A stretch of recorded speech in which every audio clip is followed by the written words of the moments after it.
Hidup ini memerlukan uang untuk segala hal, bagaimana bisa menanggung kehilangan seperti ini? Setelah mendengar, Tuan Chen berpikir sejenak, lalu menghitung dengan jari-jarinya, mengangkat kepala dan berkata padanya, "Begini, malam ini setelah gelap, kamu sembunyi diam-diam di dalam bak beras dapur. Apapun yang kamu lihat atau dengar, jangan keluar dan jangan bersuara, nanti kamu akan mengerti." Setelah makan, Tuan Chen mengucapkan terima kasih dan melanjutkan perjalanannya. Chun Mei membersihkan piring dan sendok, hatinya berdebar-debar menunggu malam tiba. Ketika malam semakin larut dan sunyi, memperkirakan sudah cukup lama, Chun Mei mengikuti perintah dan bersembunyi di dalam bak beras, hati-hati menutup-tutupnya. Dia tidak bergerak di dalam sana, menunggu lama, tidak ada suara dari luar. Dia sedang berpikir apakah malam ini sia-sia menunggu. Tiba-tiba, pintu dapur berderit dan dibuka perlahan. Chun Mei menahan napas.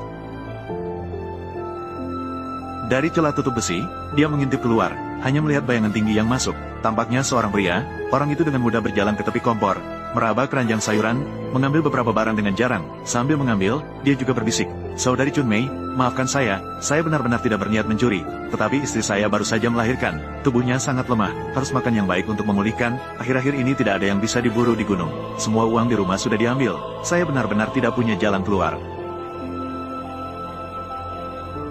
Ini saya anggap sebagai pinjaman, nanti saya pasti akan mengembalikannya." Mendengar ini, Chun Mei sudah tahu siapa dia.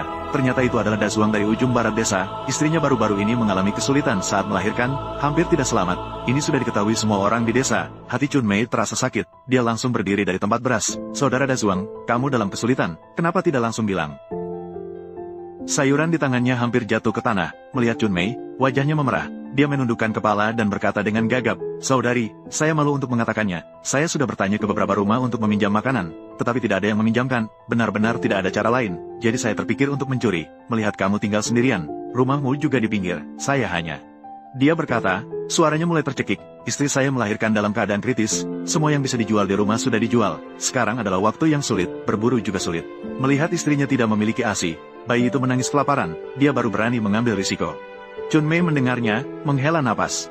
Dia berjalan ke dekat kompor, mengambil sisa sayuran di keranjang dan sepotong daging asap yang tergantung di balok, lalu memberikannya kepada Dazuang.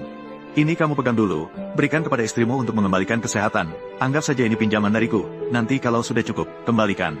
Dazuang memegang barang-barang itu.